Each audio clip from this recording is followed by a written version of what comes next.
The glorious day has arrived. My 4 horsemen of reason, I introduce to you. The battle between direct side pressure training and indirect side pressure training has begun. Last time, I sent to you my first horseman of reason, the hyperextension argument, which you shot arrows at. The argument was this. When you train the side pressure directly from the side, you are more likely to end up in this hyperextended position for the internal rotation, which then puts you in the risk of injury to your shoulder, elbow, and humerus. But with indirect side pressure training like this, the first force is to this direction, not to this direction. And hence, you are not so likely to end up in this hyperextended position for the side pressure, internal rotation. Here, let me clarify the point. Note that for this arm, this is totally static movement, because you are bringing yourself to that position with your body. So, what can happen is that you with upper body are pulling yourself into this movement position, which is in the end of where this handle touches this pad.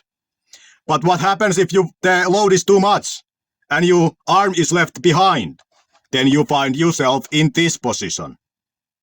So, if you ever fail on this movement, you will end up in this position. And hence, training it like this is more dangerous than training it with the indirect method.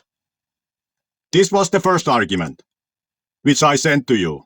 Then you summoned, you 3 arrowmen who shot arrows at my totally valid first argument.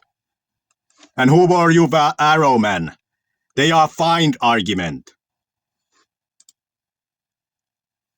How the body is positioned is very important. Failing when the load is coming from front of you is so much safer because you can adjust your body so it becomes more of a back pressure in fraction of a second. When you pull it from the side like Todd Hodgkins, it's slightly more dangerous, but if you have base arm wrestling strength, it wouldn't be a problem either.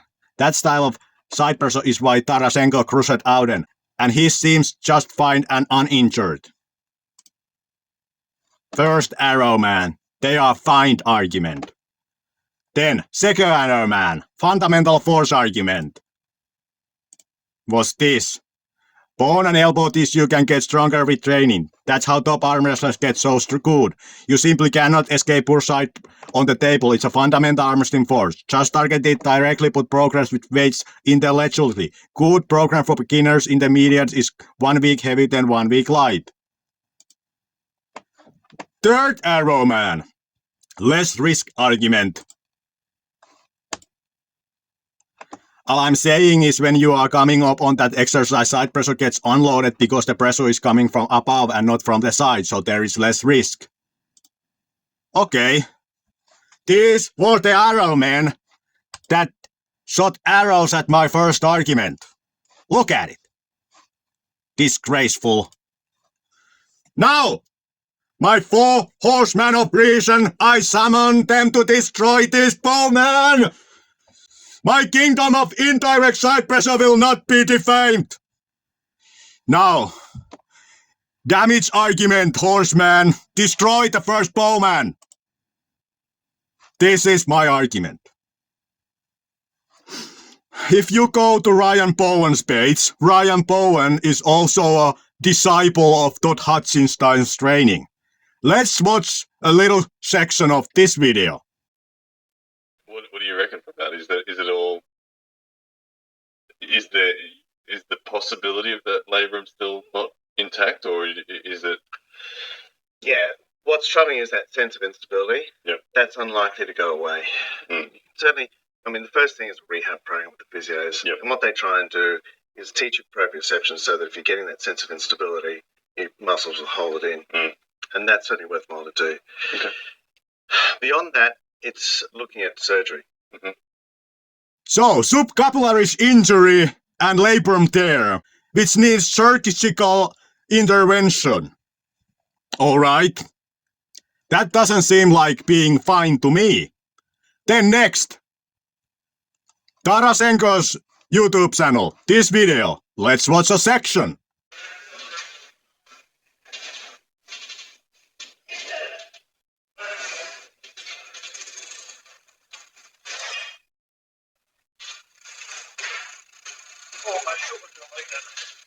That doesn't sound to me he's fine either.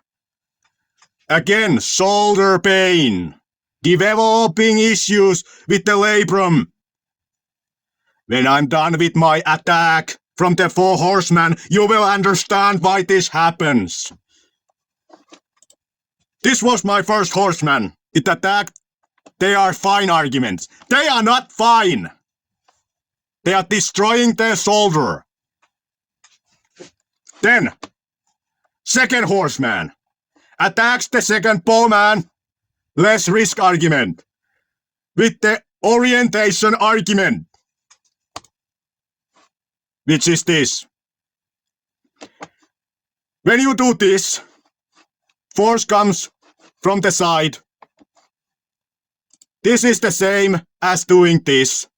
Because again, for your body, the force comes from the side. As well as here, force comes from the side. The table is totally irrelevant. How it comes to your body is what defines where the force comes. Here, these are categorically same thing. Totally same thing. The table is irrelevant. The only thing is what is relevant is how this force comes to your body. These are all the same thing. The table is totally irrelevant. And then, if we look at the second point, which is that if it comes from above, again, if it comes directly from the side, we are in the same situation. Then, if it comes from above, we are again in the exact same situation. If this is 90 degrees and it is in this position, meaning the triangle plane, this is perpendicular to it, it's always direct side pressure. Again, exact same thing. If you always orient your body so that this comes directly from the side, it doesn't matter where the cable comes from. It's always direct side pressure. Table doesn't matter. Your body position doesn't matter. Only thing that matters is how this force vector comes to this plane, which is defined by the shoulder, elbow, and the fist. It's always direct side pressure. There is no categorical difference. And it doesn't matter even what the table is on. You could have the table like this, you are in the end of the table, or you can have the table like this, you are in the side of the table. It doesn't matter because this doesn't change. Table is irrelevant, your body position is irrelevant. Only thing that is what is irrelevant is how you fist, elbow, shoulder, triangle, defined plane orients to this force vector. Alright? Second horseman defeats the second bowman. Then, fundamental force argument. Now, elbow argument and shoulder argument defeats the third bowman. What is the shoulder argument? It's this. We refer to this paper, The Anatomy and Biomechanics of the Elbow. And from here, we read, each muscle that crosses the elbow applies a compressive load to the joint when contracted, thus producing a dynamic stabilization and protecting the static ligaments constraints. Each muscle that crosses the elbow, and by this it refers also to brachialis and the bicep. So, this is the point. Here we have the earlier image. Load comes from the side, so you are doing internal rotation. Previously, I made the point that the wrist flexors and pronoid teres pull the forearm to move together with the humerus, so they protect the elbow ligaments. But, expanded point, elbow flexors apply pressure to the ligaments and pull the elbow together, hence strengthening the joint against internal rotation. Meaning, when these lines, which represent the muscles of the upper arm, which cross the elbow, when they pull here, they pull this joint together, and they apply pressure to the ligaments, hence again strengthening this joint against internal rotation pressures. Note now that in the direct side pressure training, bicep and brachialis are not activated because they don't need to be. Because like in this image, the force comes directly from the side. So there is no need for this bicep and brachialis to pull, which then eliminates the support for these ligaments from the pressure they apply to the ligaments and the force which pulls these bones together, hence strengthening the elbow joint. Alright? That's the elbow argument. Then, the shoulder argument. This is the shoulder argument. Note that the long head of the bicep, LHB refers to the long head of bicep.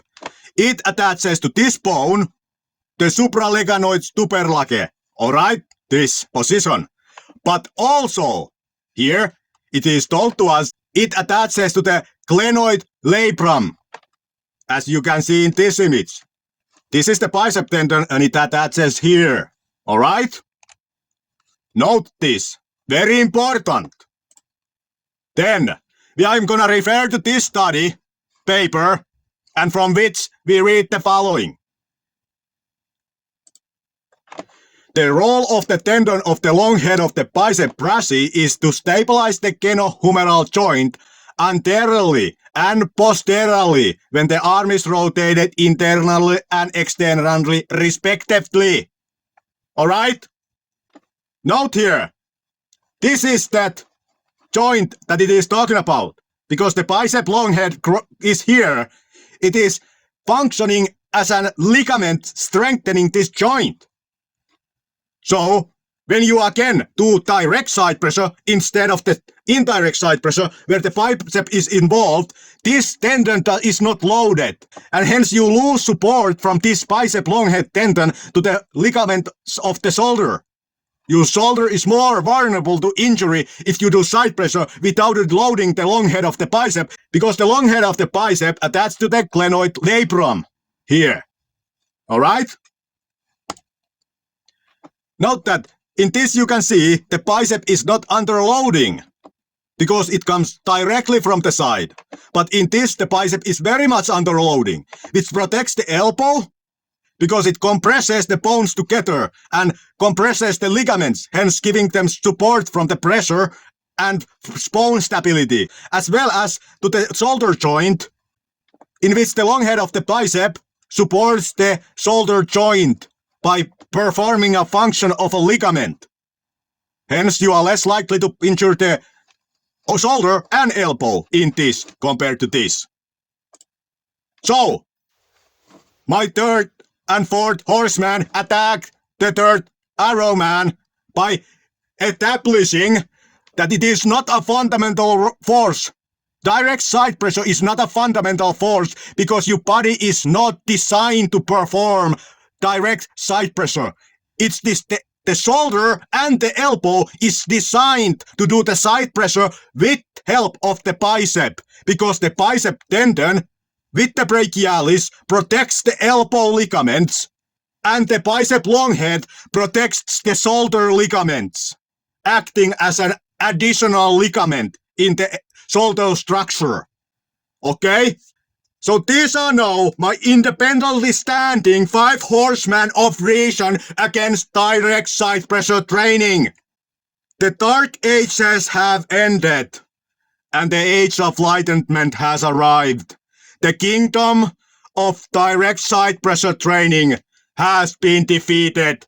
The walls have been torn down, and the bowman has been slaughtered. Subscribe, like the video, comment, bye.